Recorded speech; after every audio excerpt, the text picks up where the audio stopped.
Hari ini judul khotbah saya adalah kenali Tuhanmu.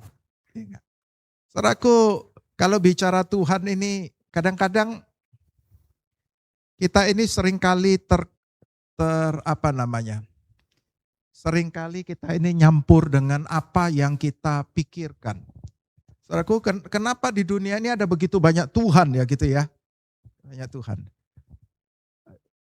Ada yang kalau orang-orang di China sana gitu ya, orang-orang itu ada yang percaya ada dewa dapur, ada dewa rezeki, ada dewa bumi, ada dewa harta gitu kan. Nah itu tanda-tanda bagaimana mereka mempercayai ada begitu banyak dewa, begitu banyak Tuhan, saudaraku ya. Dan kadang-kadang itu terpengaruh daripada pengharapan kita, terpengaruh daripada keinginan kita. Kita pengen ada dewa kita tuh bisa begini, Tuhan kita begini, Tuhan kita begitu, saudaraku. Sehingga ini menciptakan Tuhan yang dalam imajinasi kita. Ya enggak? Apakah itu adalah Tuhan yang benar? Belum tentu, saudaraku. Ya enggak? Seringkali kita justru tidak benar. Ini dia punya mic-nya itu ganti dengan punya Hana aja tadi.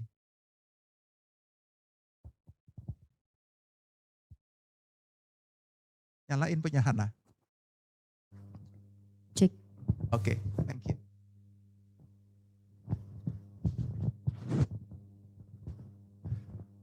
Jadi seringkali kita tidak punya gambaran yang benar tentang Tuhan. Nah orang Kristen juga seperti itu. Banyak sekali orang Kristen tidak mempunyai gambaran tentang Tuhan yang benar, saudaraku. Dan itu membuat dia tidak mengalami perjalanan yang diinginkan Tuhan. Ya enggak? Dan kemudian dia merasa kecewa, dia merasa Tuhan itu tidak pro sama dia, dia merasa bahwa Tuhan tidak sayang sama dia, Tuhan tidak baik, Tuhan pilih kasih, macam-macam lah, saudaraku. Tapi awalnya adalah karena dia tidak mengenal Tuhan dengan benar. Saya akan mulai firman Tuhan dari Injil Yohanes pasal ke-17 ayat ke-3. Injil Yohanes pasal 17 ayat ke-3. Inilah hidup yang kekal itu, yaitu bahwa mereka mengenal Engkau, satu-satunya Allah yang benar, dan mengenal Yesus Kristus yang telah Engkau utus. Ya enggak? Jadi firman Tuhan katakan hidup yang kekal itu bukan bicara tentang sorga saja. Hidup yang kekal adalah mereka mengenal Engkau satu-satunya Allah yang benar. Dan mengenal Yesus Kristus yang telah Engkau utus. Jadi pengenalan kita kepada Tuhan, ya enggak, baik itu kepada Allah maupun kepada Tuhan Yesus itulah menentukan bagaimana kita mengalami hidup yang kekal itu. Nah saya akan ajak kita untuk melihat satu firman Tuhan. Markus pasal 6, kita akan melihat cerita ini begitu bagus ya. Markus 6 ayat 53 sampai 56. Markus 6, 53 sampai 56. Hanya beberapa ayat saja. Sudah, saya bacakan ya. Setelah menyeberang, mereka mendarat di Genesaret dan berlabuh di situ. Ketika mereka keluar dari perahu, orang banyak segera mengenal Yesus, maka berlari-larilah mereka ke seluruh daerah itu dan mulai mengusung orang-orang sakit di atas tilamnya kepadanya, di mana saja terdengar bahwa ia ada.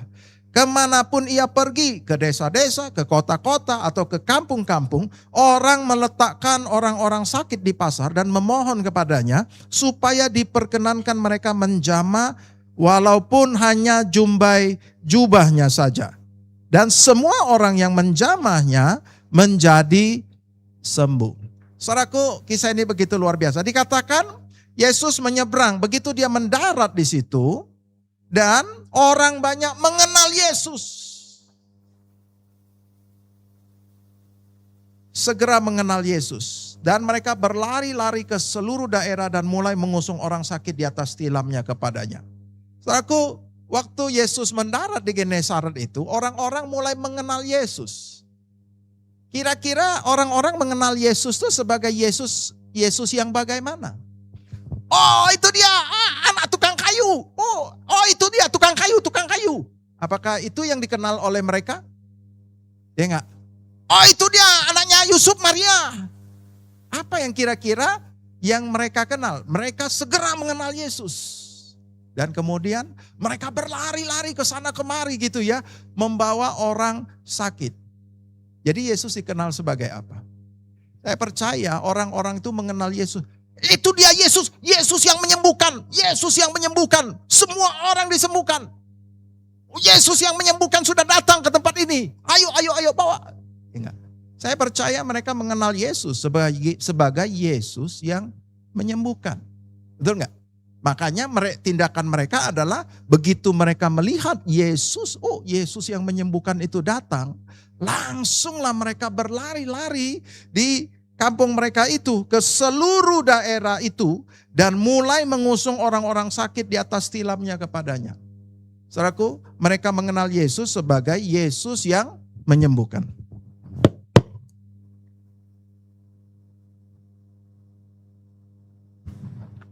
Tapi tahu nggak, hari ini banyak orang Kristen tidak melihat Yesus sebagai Yesus menyembuhkan.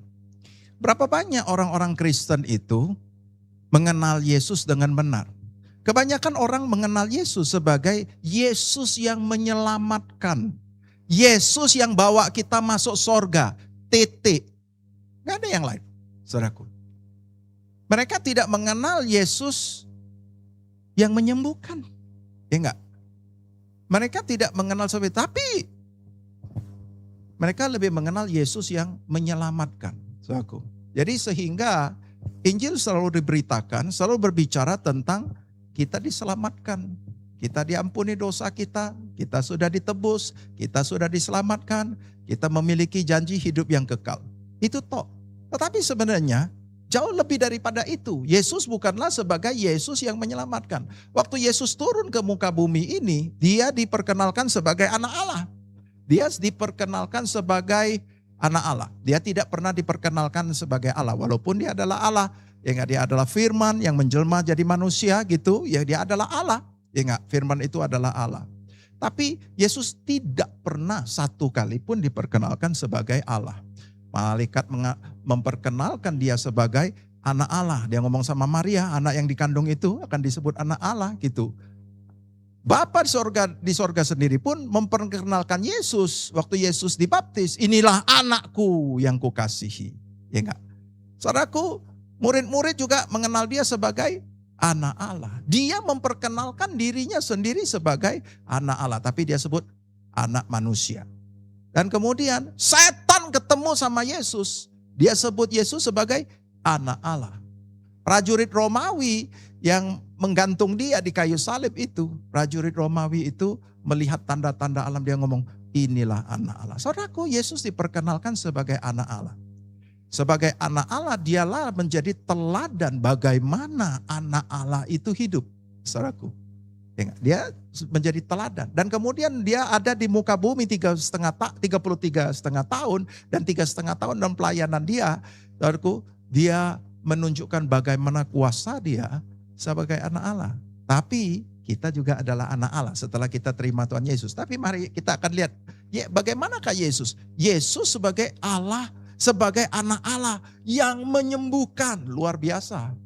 Dia menyembuhkan, semua orang datang kepada dia menyembuhkan. Hari ini begitu banyak orang tidak punya pemahaman yang sama. Mereka percaya bahwa Allah sanggup menyembuhkan. Tapi banyak anak-anak Tuhan tidak yakin apakah Allah mau menyembuhkan. Mereka tidak yakin, saudaraku. Banyak orang percaya Tuhan sanggup. Saya percaya tidak ada yang berdebat di antara kita ya bahwa Allah sanggup membereskan masalah kita. Allah sanggup menyembuhkan. Allah sanggup untuk membereskan masalah keuangan kita, masalah keluarga kita, masalah apa. Allah sanggup. Kita pasti tidak berdebat, saudaraku. Kalau ngomong Allah sanggup. Namun apakah Allah mau, Allah bersedia, Allah berkenan untuk memulihkan keadaan kita? Nah ini menjadi tanda tanya, setiap orang menjadi berbeda-beda, ya enggak? Ada yang merasa dia enggak layak untuk disembuhkan, dia enggak layak untuk ditolong. Dia bahkan mempunyai pemikiran yang salah bahwa masalah ini justru datang daripada Allah. Saudaraku, satu kali ketika Yesus khotbah di bukit, begitu selesai khotbah di bukit dia turun, dia menjumpai ada seorang kusta.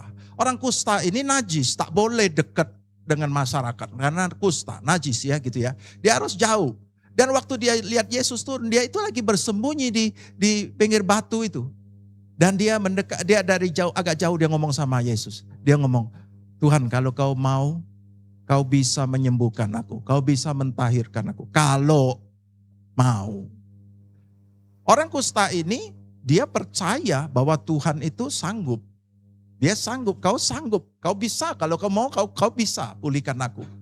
Nah, tapi dia ragu, dia nggak yakin karena dia ini adalah orang najis, ya nggak? Orang najis kayak orang yang kena kutuk kayak gitu ya, yang orang-orang yang sudah tidak berkenan di hadapan Tuhan. Jadi dia ngomong kalau kau mau. Nah, apa yang dilakukan oleh Yesus? Yesus bisa ngomong aku mau, tapi Yesus tidak lakukan itu. Yesus langsung mendekat dan memegang dia. Menjamah dia. Saudaraku, dia itu najis. Tidak boleh jamah orang najis itu. Dia akan menjadi najis, saudaraku. Ya enggak? Jadi Yesus tidak peduli tentang itu. Dia tidak peduli keadaanmu najis. Dia tidak peduli bagaimana keadaan itu. Dia langsung menjamah dan kemudian orang kusta itu disembuhkan seketika. Saudaraku, Alkitab mengajar kepada kita bahwa Allah, Yesus terutama, belum pernah menolak untuk memulihkan kita. Tak pernah. Semua orang sakit dibawa datang ke tempat dia. Semuanya disembuhkan. Tidak ada yang tidak disembuhkan. Ini adalah kerinduan. Itu adalah keinginan daripada Allah itu sendiri.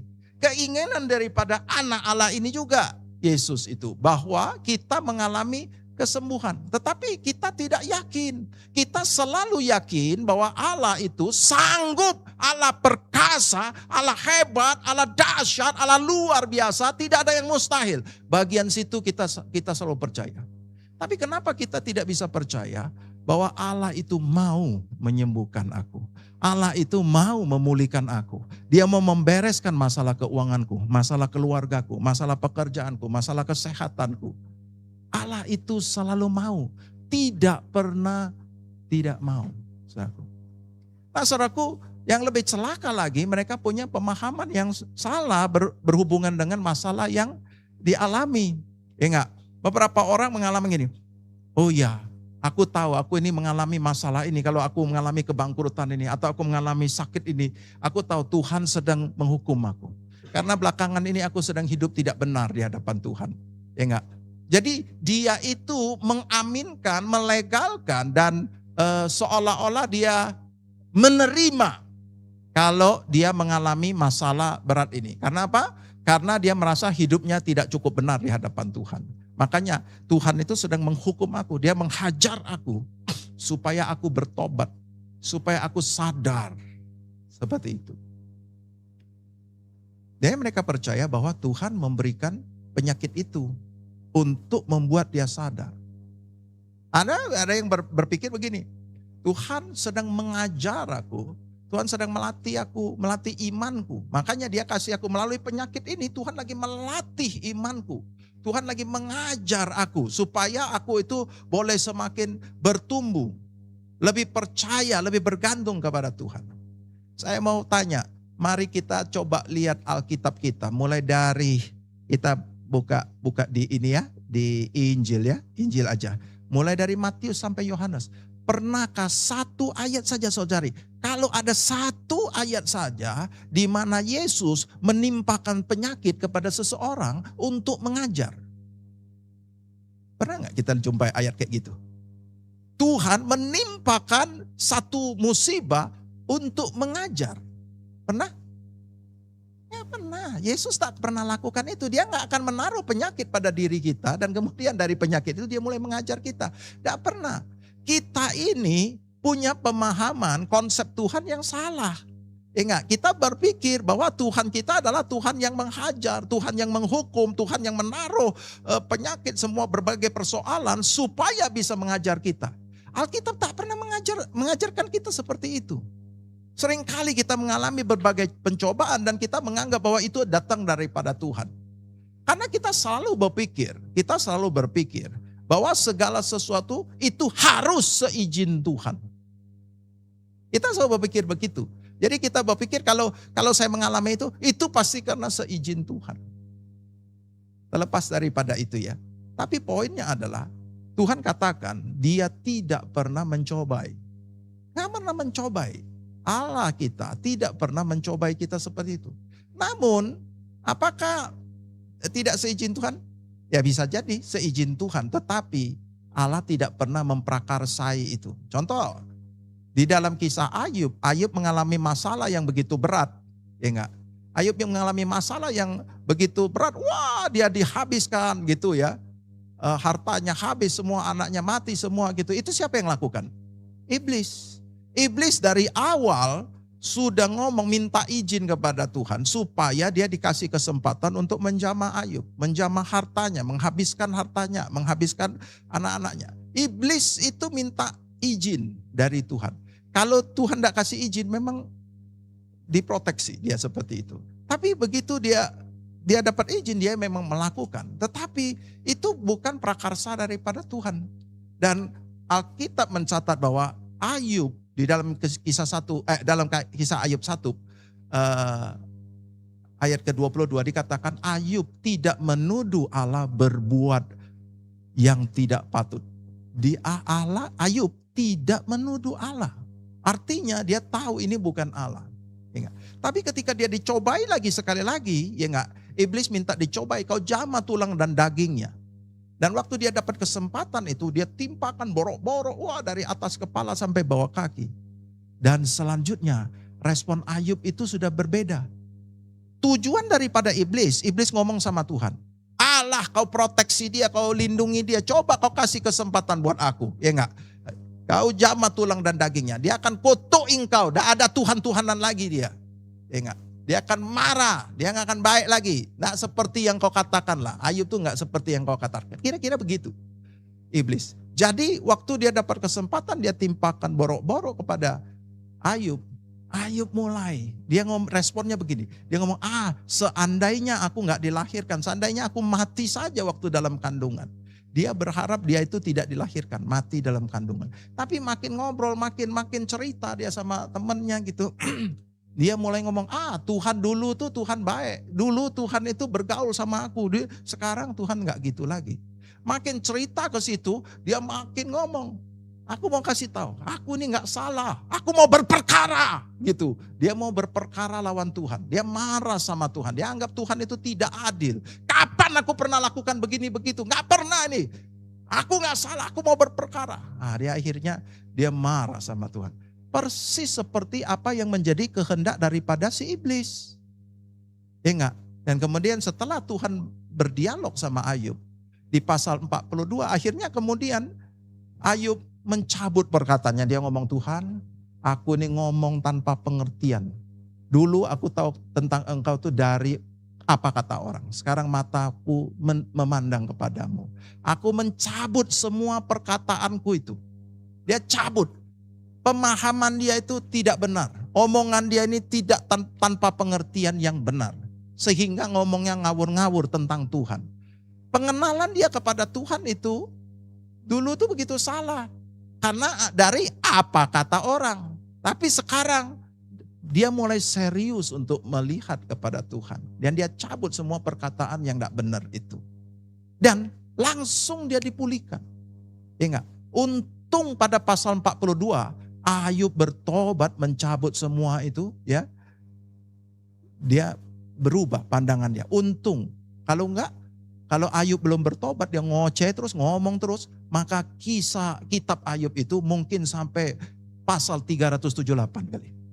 Untung dia pasal 42 dia sudah berhenti. Stoplah sudah pasal dan Ayub, kisah Ayub sampai situ. Saudaraku, demikian juga dengan hidup kita. Berapa banyak kita itu punya pemahaman yang salah kepada Tuhan. Kalau kalau pemahaman kita salah kepada Tuhan, maka kita akan sama seperti Ayub.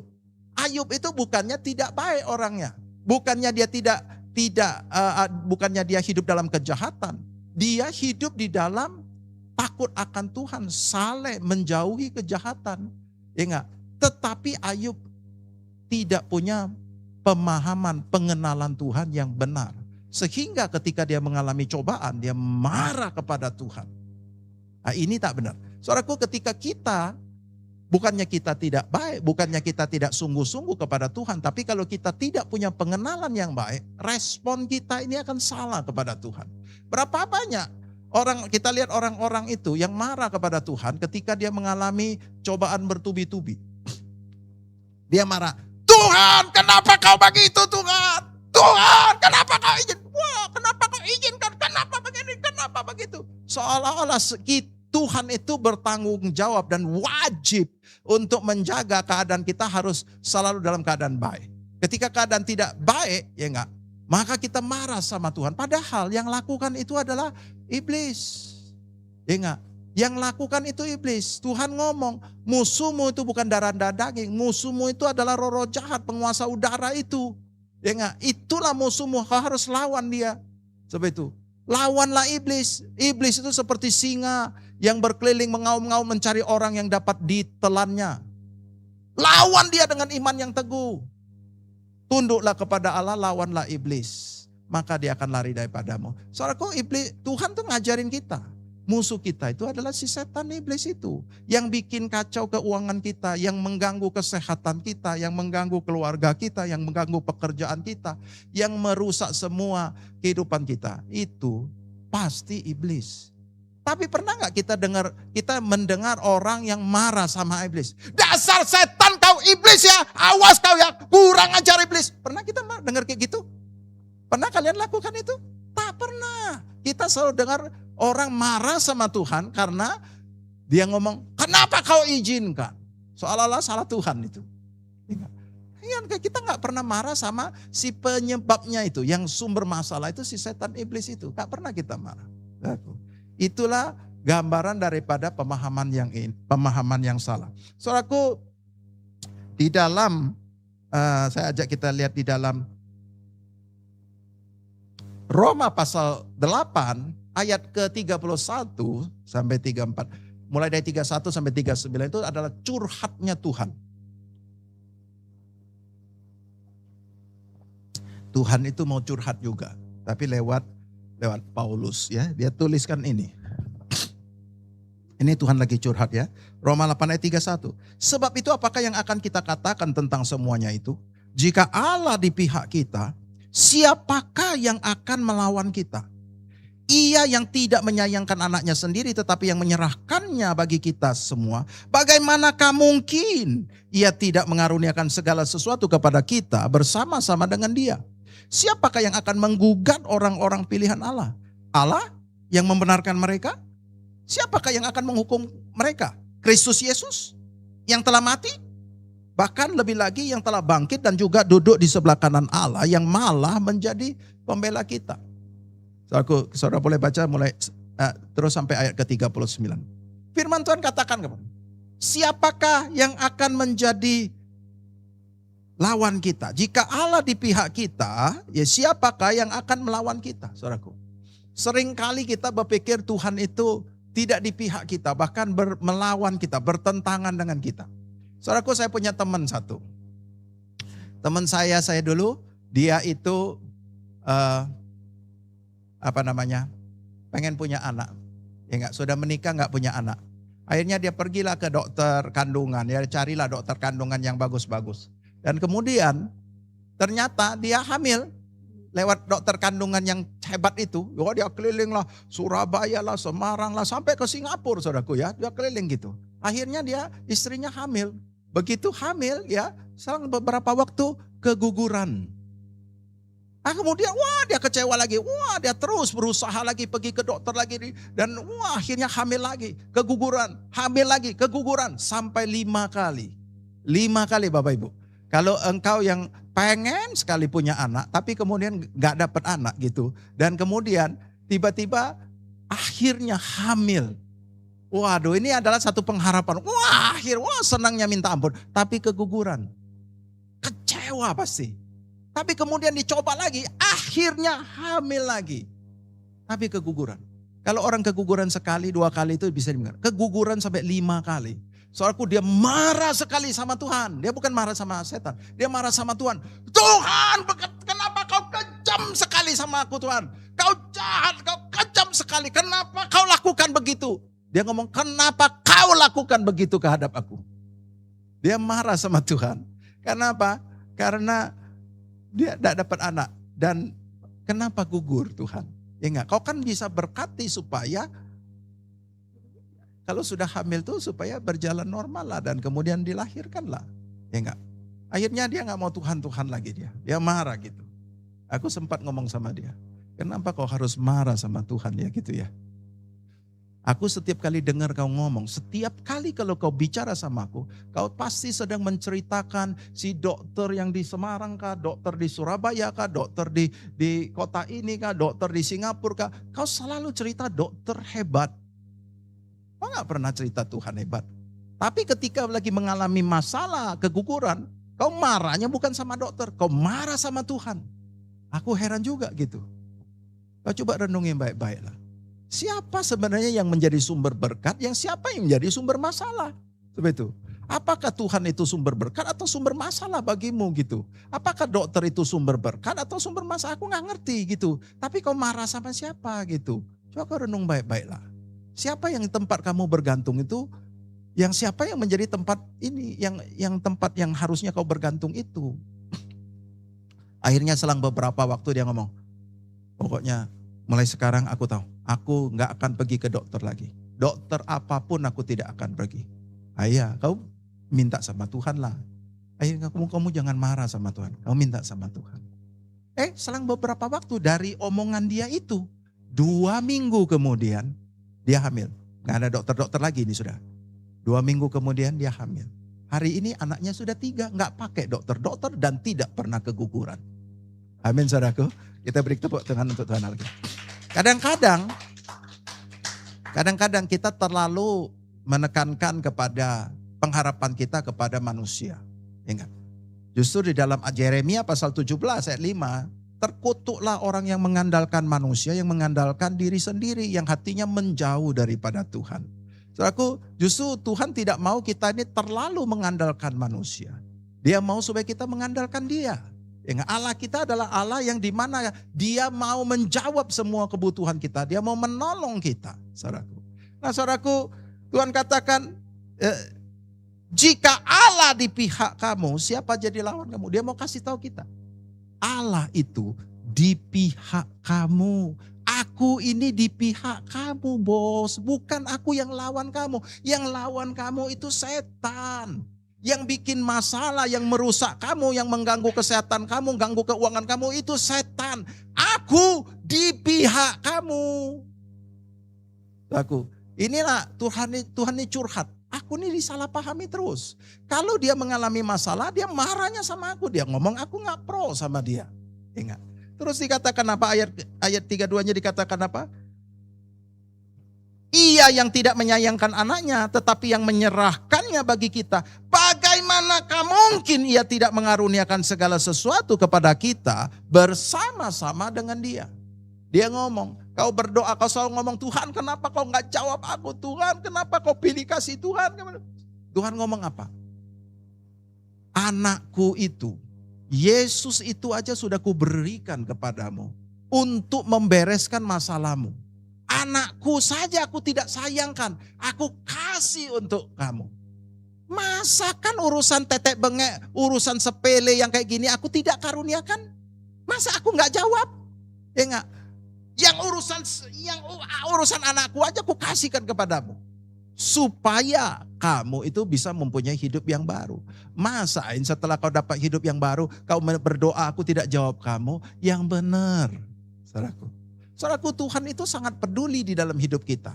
Dia tahu kita ini akan hidup di dalam kutuk. Dia mau membebaskan kita dari kutuk. Dia nggak mau kita hidup dalam kutuk. Dia mau kita hidup di dalam kasih karunia-Nya yang limpah. Dia mau memberkati kita bahkan melebihi apa yang kita doakan, apa yang bisa kita pikirkan.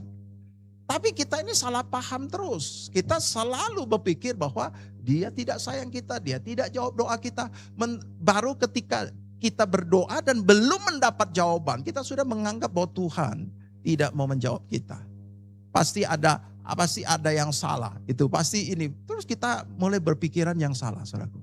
Iman kita ini tidak sungguh-sungguh bisa mengenal Dia dengan baik. Bapa kita adalah Bapa yang sangat baik. Saya saksikan gitu ya. Dulu waktu di Banjarmasin, kalau saya masuk mall, sampai hari ini saya juga tetap lakukan gitu. Setiap kali kalau saya masuk mall, saya pasti begitu lewat portal parkir itu, saya pasti akan langsung berdoa. Saya akan berdoa, Tuhan berikan aku tempat parkir. Waktu itu saya ingat saya ajak anak saya Han, si David gitu, ya enggak ya. Di Banjarmasin mallnya cuma satu. Nah kalau sudah weekend itu, ampun, sudah benar-benar padat ya, crowded ya. Sekarang bahkan dia bangun lagi satu gedung baru khusus untuk parkir tambahan gitu. Itu pun masih penuh-penuh. Dan kemudian dinaikkan lagi harga tarifnya gitu ya. Sekarang per jam gitu kan. Waduh sudah 10.000 masuk, nanti selang berapa tambah lagi.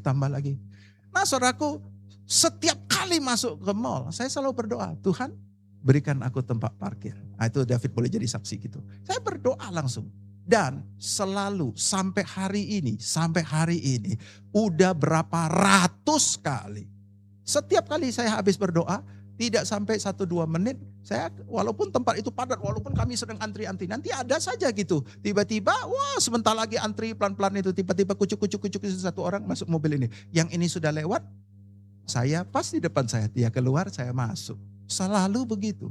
Ini bukan sekali 2 kali, ini sudah ratusan kali saudaraku. Dan saudaraku saya mau kasih tahu.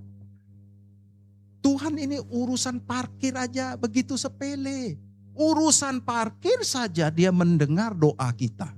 Bagaimanakah mungkin Dia tidak mendengar doa kita untuk urusan yang lebih serius tentang hidup kita. Amin saudaraku. Tapi seringkali kita ini salah paham sama Dia. Seringkali kita tidak yakin bahwa Dia mau menjawab doa kita. Seringkali kita punya pemahaman yang salah. Kita diajarin turun-temurun bahwa doa kita nih akan menghadapi 3. Ya enggak? Jawaban. Yang pertama ya, yang kedua tidak, yang ketiga apa? Tunggu. Artinya sudah merasuk itu punya konsep teologinya seperti itu. Tetapi Alkitab tidak mengajarkan kita demikian. Alkitab tidak mengajarkan, saya ajak kita untuk melihat gitu ya. Di dalam ayat 24. Karena itu ya, aku berkata kepadamu, apa saja yang kamu minta dan doakan, percayalah bahwa kamu telah menerimanya, maka hal itu akan diberikan kepadamu.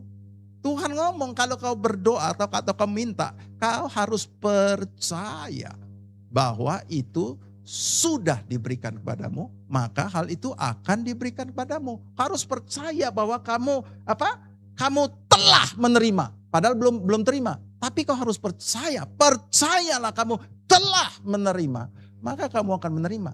Jadi waktu kau berdoa untuk parkir, kau harus percaya, kau pasti dapat parkir. Kau pasti dapat. Saya ingat kadang-kadang teman kita Andi kalau kesaksian, dia berdoa dan dia percaya. Pokoknya aku tahu pasti Tuhan sudah kirimkan. Benar. Hal itu itulah yang dimaksud, percayalah kamu telah menerima, kau akan menerima. Satu lagi di dalam 1 Yohanes 5 ayat ke 14. Dan inilah keberanian percaya kita, harus berani percaya, yaitu bahwa Ia mengabulkan doa kita. Jikalau kita meminta sesuatu kepadanya menurut kehendak-Nya. Dan jikalau kita tahu bahwa Ia mengabulkan apa saja yang kita minta, maka kita juga tahu bahwa kita telah memperoleh segala sesuatu yang telah kita minta kepadanya. Kalau kita minta kepadanya, Kau harus punya keberanian untuk percaya. Kau harus berani percaya. Seringkali permintaan kita rasanya terlalu fantastis, ya enggak? Dan agak melanggar, agak melewati logika kita. Misalkan kalau kamu kena kanker sudah stadium sekian gitu, kita rasanya tidak berani untuk percaya bahwa kita akan bisa sembuh. Kita tak punya keberanian untuk percaya. Ketika modal kita nggak ada, duit sama sekali nggak ada modal, nggak ada koneksi, nggak ada. Kita nggak berani percaya bahwa kita akan mengalami kelimpahan di dalam keuangan kita. Kita nggak berani, karena apa? Karena kita pikir saya nggak mungkin, saya nggak punya modal, saya nggak punya koneksi, saya nggak sekolah tinggi, saya nggak punya keterampilan. Kita selalu membatasi dengan logika kita. Kita nggak bisa melihat Allah kita sebagai Allah yang memberkati kita bukan karena kondisi kita. Dia adalah Allah yang dahsyat, yang luar biasa, yang hebat. Bukan karena kondisimu. Apapun keadaanmu, dia sanggup memberkati, dia sanggup memberikan. Bukan melihat kondisimu. Tapi masalahnya engkau yang melihat kondisi dirimu selalu. Dan kau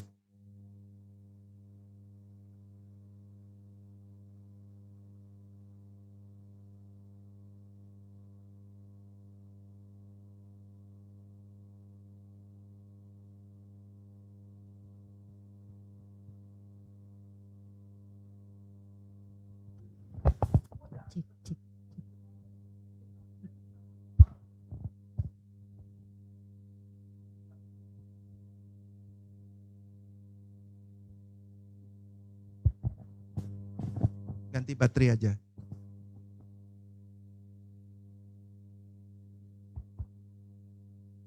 Jadi kita perlu tahu apa yang menjadi sifatnya Tuhan. Ya enggak? Kalau kita nggak tahu sifatnya Tuhan, kita ini selalu meraba-raba apa yang menjadi kehendak Allah. Ya enggak? Mudah. Sekarang misalkan kalau kita sakit, apakah kehendak Allah itu adalah kita sembuh atau tidak sembuh? Nah, waktu kita punya pengenalan yang salah, kita berpikir bahwa sakit itu bisa saja datang daripada Tuhan karena dia sedang mau menghukum saya. Nah, itu enggak. Sakit ini bisa saja datang daripada Tuhan karena dia sedang mau melatih saya. Nah, itu ketika kita punya pemahaman yang salah, kita nggak tahu bahwa Allah itu pengen kita sembuh. Tapi faktanya Allah tidak pernah mau menimpakan sakit kepada diri kita.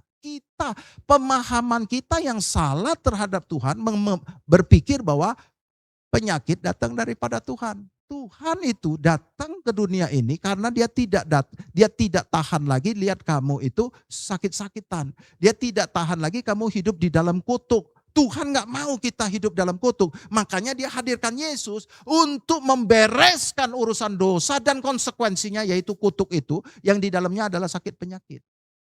Ya enggak? Tuhan gak tahan lagi. Makanya dia mau membebaskan kita dari sakit. Bukan dia mau kasih kita sakit. Nah, kalau kita tahu bahwa Tuhan itu adalah Tuhan yang mau membebaskan aku dari kutuk. Yesus datang untuk membebaskan aku dari semua kutuk, semua hukuman, semua konsekuensi dosa. Firman Tuhan katakan tidak ada lagi.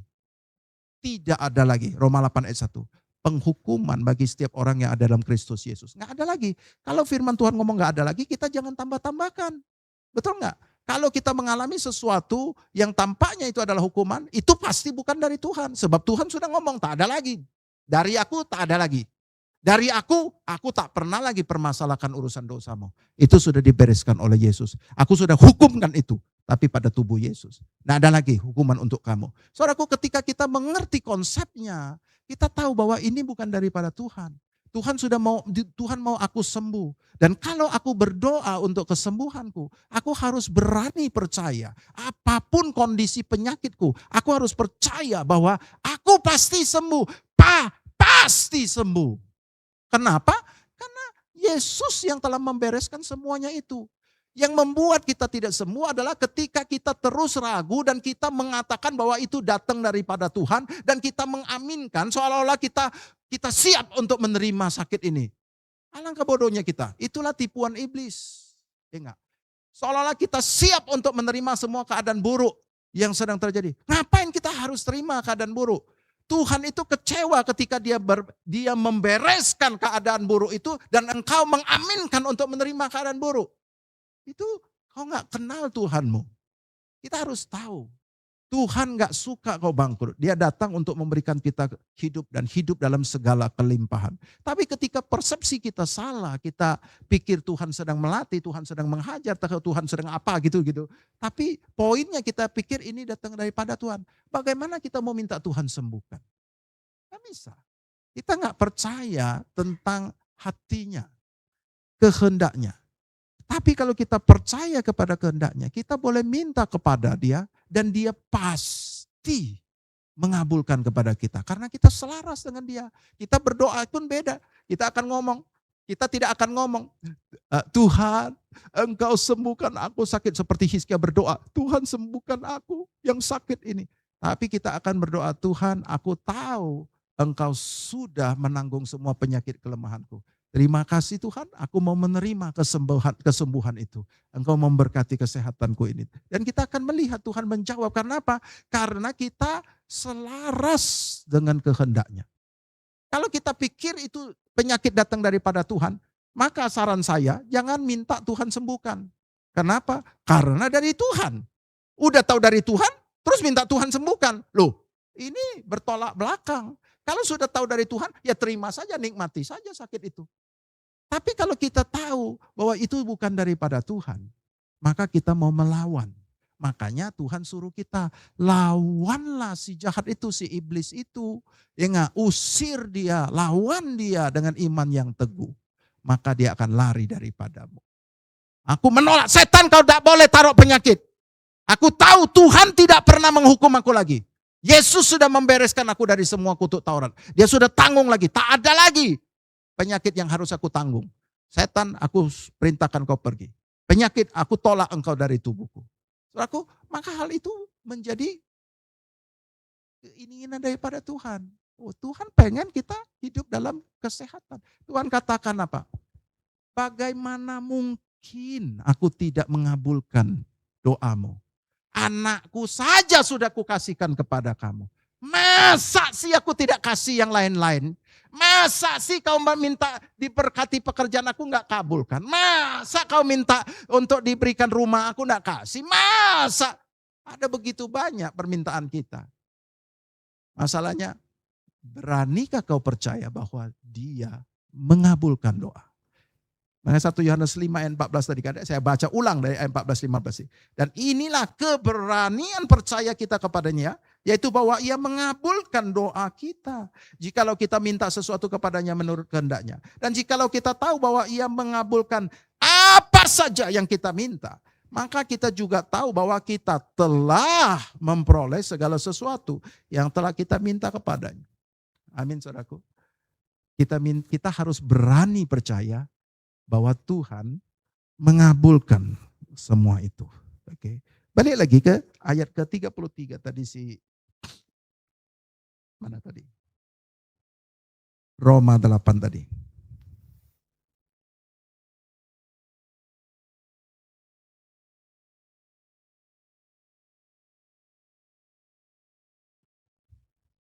Ayat 33. Siapakah yang akan menggugat orang-orang pilihan Allah?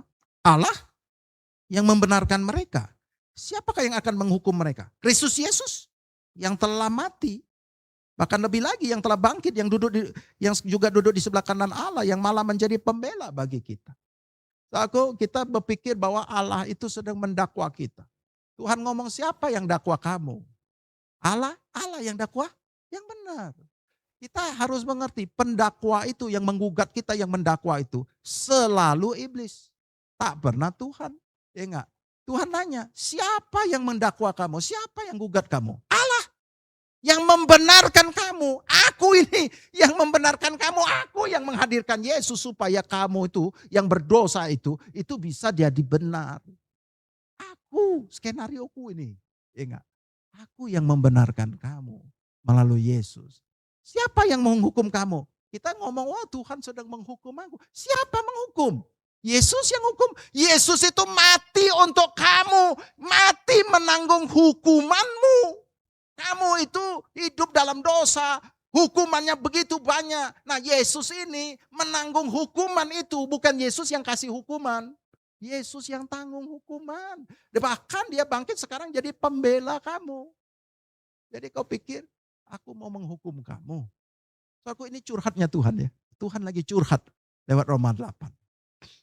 Selanjutnya di dalam ayat selanjutnya dia katakan, saya bacakan ayat 35. Siapakah yang akan memisahkan kita dari kasih Kristus? Penindasan atau kesesakan atau penganiayaan atau kelaparan atau ketelanjangan atau bahaya atau pedang?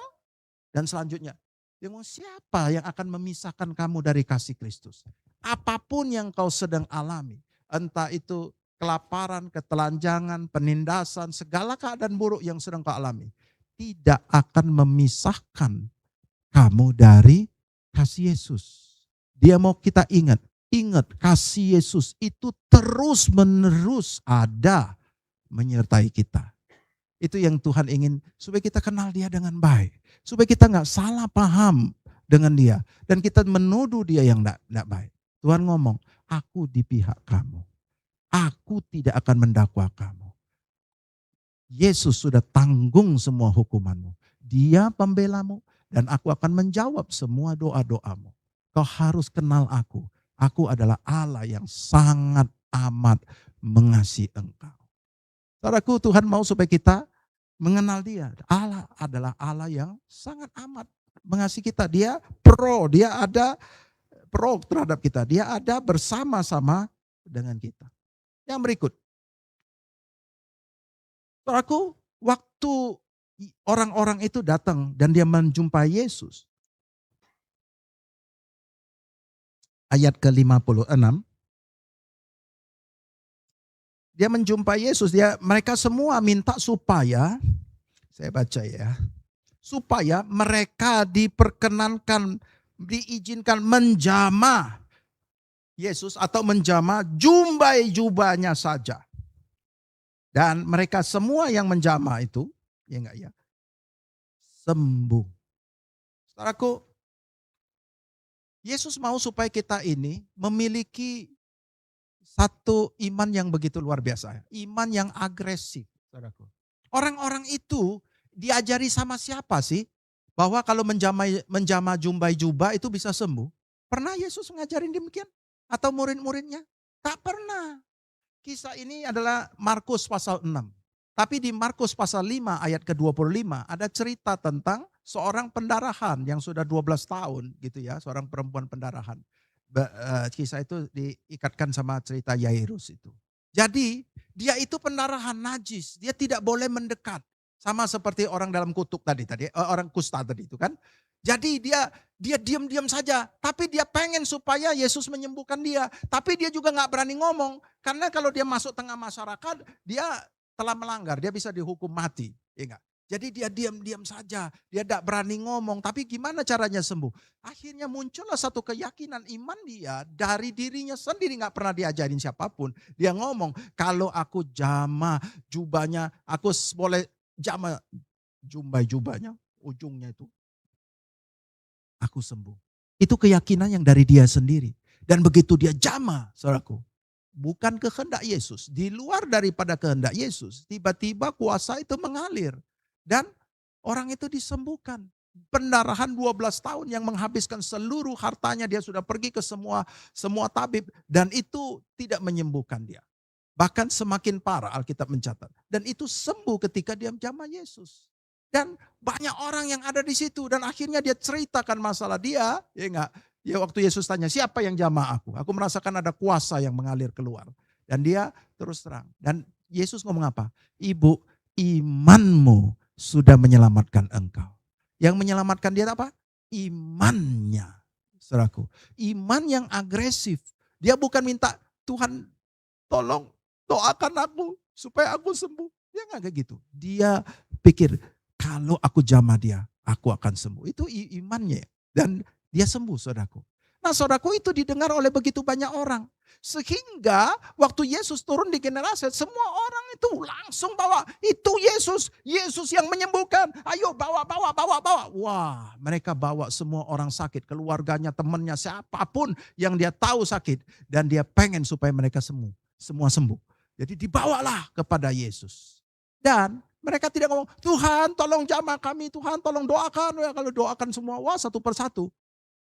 Bisa sampai malam, saudaraku.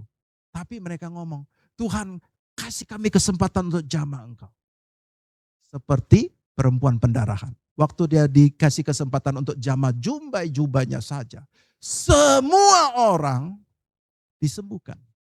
Itu iman yang agresif, saudaraku. Bukan iman pasrah, saudaraku. Saudaraku, perjanjian lama adalah berbicara tentang iman pasrah. Ingat gak cerita tentang Hizkia yang sakit udah mau mati, umurnya baru 39 tahun, saudaraku, dia udah mau mati. Dan kemudian dia minta kepada Tuhan. Ya, saya datang sama dia cerita sama kasih perpanjangan umur 15 tahun. Itu iman berdasarkan belas kasihan Tuhan. Tetapi di dalam perjanjian baru, Tuhan mau supaya kita hidup dengan iman yang aktif. Iman yang mengambil, saudaraku. Yesus sudah memulihkan kita. Dia sudah menanggung semua penyakit. Dia sudah tanggung semua hukuman. Dan dia pengen kita itu selanjutnya berdiri di atas kebenaran firman Tuhan itu. Dan kita ngomong, Tuhan aku mau ambil. Aku bersyukur dan aku ambil kesembuhan itu.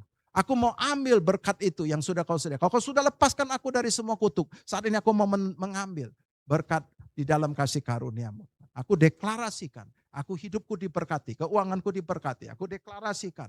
Kesehatanku diberkati. Aku deklarasikan. Aku sehat. Aku begini. Saudaraku, waktu kita berdiri dengan iman yang agresif.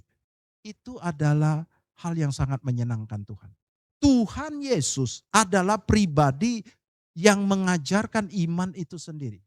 Saya pernah katakan, di dalam perjanjian lama kita tidak diajarkan untuk menggunakan iman seperti itu. Walaupun banyak orang punya iman, ya enggak ya, Abraham punya iman, bapak segala iman lagi gitu kan. Dan kemudian ada Daud lah, ada siapalah, ada Daniel. Tapi mereka di dalam perjanjian lama tidak diajarkan bagaimana menggunakan iman itu secara aktif, saudaraku. Tapi di dalam perjanjian baru, Yesus selalu berpuluh-puluh kali dia ngomong, imanmu telah menyelamatkan engkau. Ibu, iman sebesar ini tidak pernah aku jumpai. Dia selalu mengajarkan kita iman. Kalau kau berkata kepada pohon ini, terbantunlah dan tercampak ke laut, maka itu akan terjadi padamu kalau kau percaya. Kau bisa ngomong, kalau kau punya iman sebesar biji sesawi, kau bisa ngomong sama pohon, kau bisa ngomong sama gunung. Yesus mau kita punya iman yang aktif. Iman yang percaya kepada Dia, berdiri di atas kebenarannya, dan kemudian mengambil apa yang sudah disediakan oleh Yesus. Ketika kau melakukan itu, kau mengenal Tuhanmu, Tuhan yang begitu menginginkan kau hidup dengan iman. Allah kita adalah Allah yang sangat menghargai dan Dia mau kita semua hidup berdasarkan iman percaya kepada Dia, bukan berdasarkan kekuatan daging kita, saudaraku. Waktu kita bisa hidup untuk mempercayai firman-Nya dan untuk menerima, mengambil dengan iman kita, saudaraku, engkau sudah mengenal Tuhan Allahmu dengan baik. Hari ini kita belajar. Kenali Tuhan Allahmu. Tuhan kita adalah Tuhan seperti apa? Yesus pernah bertanya kepada murid-muridnya, menurutmu aku itu siapa? Ingat, apa kata orang-orang tentang aku? Aku ini siapa? Oh, mereka ngomong kau tuh Yohanes, kau ini apa? Elia, ada yang ngomong kau Elia, ada yang ngomong Yohanes, ada yang ngomong kamu Yeremia, ada yang ngomong gini. Tapi menurutmu siapa? Petrus ngomong, engkau Mesias. Hari ini Tuhan tanya, menurutmu siapa aku ini? Siapakah Tuhan di dalam diri kita? Apakah hanya Tuhan yang menyelamatkan? Ataukah dia adalah Tuhan yang sangat mengasihi kita? Yang telah memerdekakan kita dari kuasa dosa dan setiap hukuman itu. Yang telah menyediakan bagi kita satu kehidupan yang terbaik. Yang menginginkan kita hidup dalam iman yang percaya kepada Dia dan kepada firman-Nya. Mari kita bangkit berdiri.